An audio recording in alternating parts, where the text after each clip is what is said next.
Good morning students. आज हम start करेंगे चैप्टर नंबर 3, कंपनियों के प्रकार।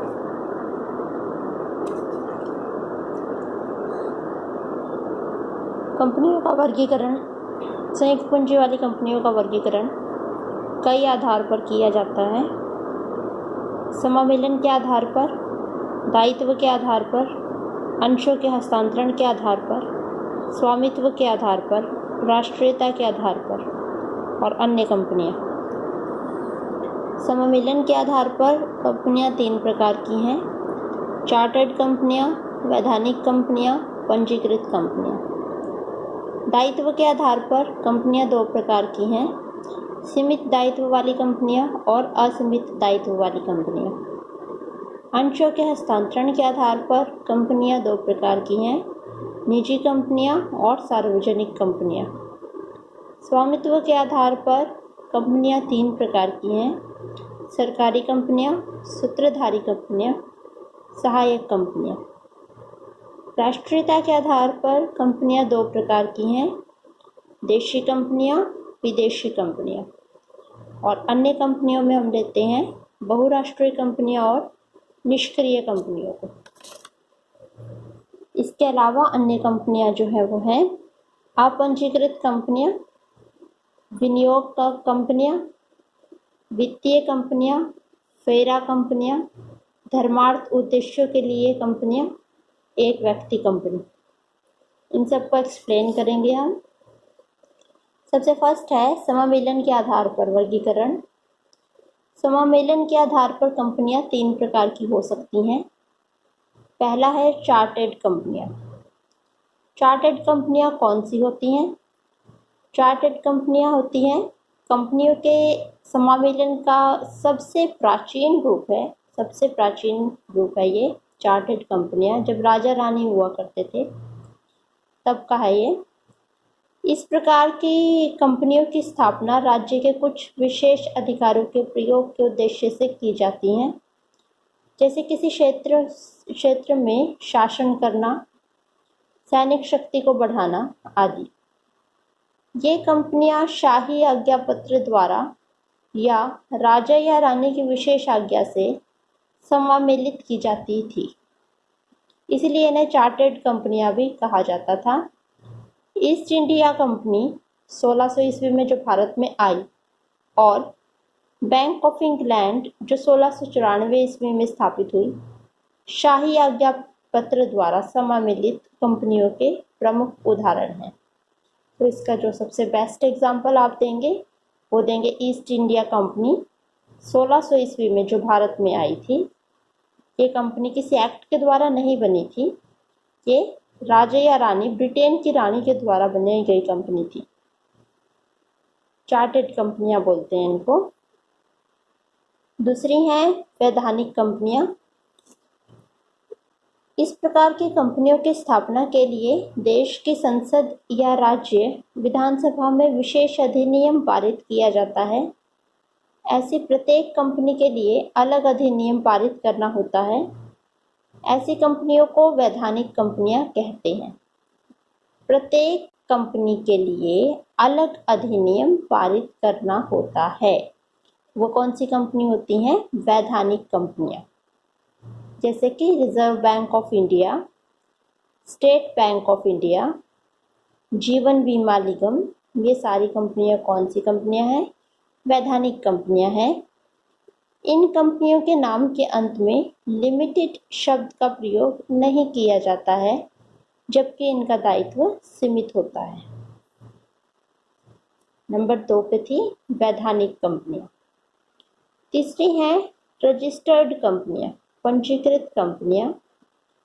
कंपनियों के समावेलन की यह पद्धति काफ़ी प्रचलित है। ऐसी कंपनियां जो भारतीय कंपनी अधिनियम 1956 या इससे पहले के किसी अधिनियम के अंतर्गत पंजीकृत होती हैं, उन्हें रजिस्टर्ड कंपनियां कहते हैं। जो कंपनी भारतीय कंपनी अधिनियम 1956 या इससे पहले अधिक कोई एक्ट बना हुआ है कंपनी के संबंध में, उस अधिनियम के अंतर्गत पंजीकृत हुई हो, तो ऐसी कंपनियों को क्या बोलते हैं? रजिस्टर्ड कंपनियां या पंजीकृत कंपनियां बोलते हैं।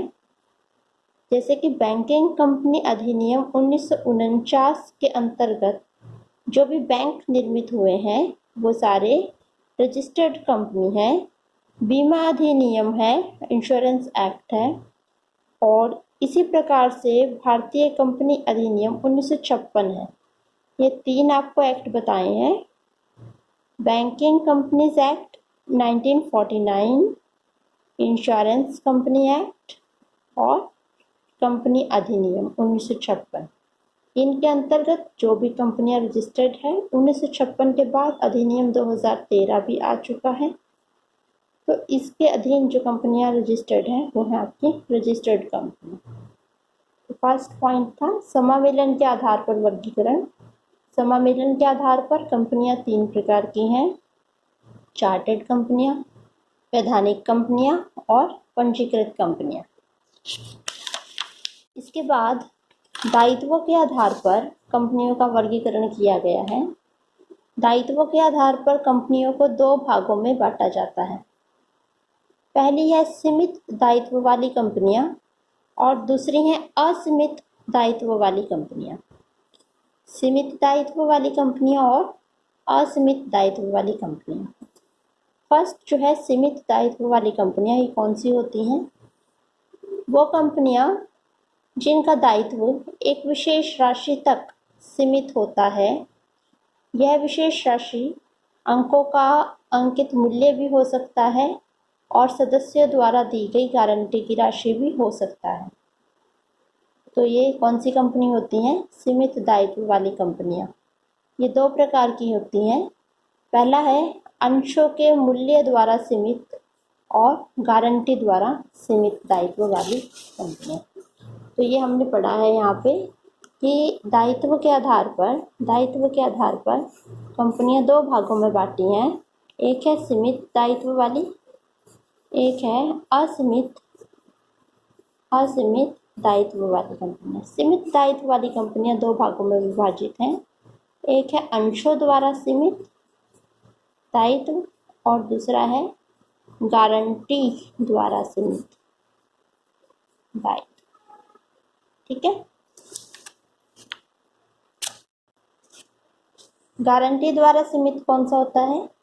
इस प्रकार की कंपनियों में सदस्यों का दायित्व उस रकम तक होता है जिसे कंपनी के सदस्य कंपनी के समापन होने की स्थिति में कंपनी को देने का वचन देते हैं।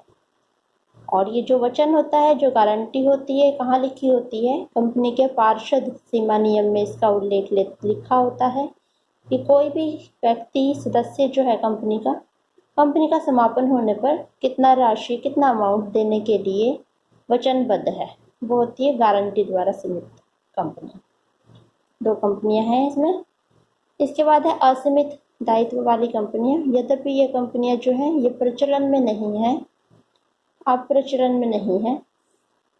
असीमित दायित्व वाली कंपनियां ऐसी कंपनी होती है जिसमें सदस्यों का दायित्व असीमित होता है। असीमित का मतलब है सदस्य तीसरे पक्षकार के प्रति दिए गए ऋणों के प्रति व्यक्तिगत रूप से उत्तरदायी होते हैं, यानी उनकी व्यक्तिगत संपत्ति को भी बेचकर कंपनी के ऋणों को वसूल किया जा सकता है। वो है असीमित दायित्व वाली कंपनियां। तो ये है दायित्व के आधार पर कंपनियां। तो आज आप इतना ही कर दीजिए। 2 बताई हैं मैंने आपको, समावेलन के आधार पर कंपनियां कौन सी होती हैं और दायित्व के आधार पर कंपनियां कौन सी होती हैं। बुक्स में इनको पढ़ लेना एक बार आप खुद भी। कोई प्रॉब्लम हो तो आप इसको कमेंट बॉक्स में दे देना। ओके।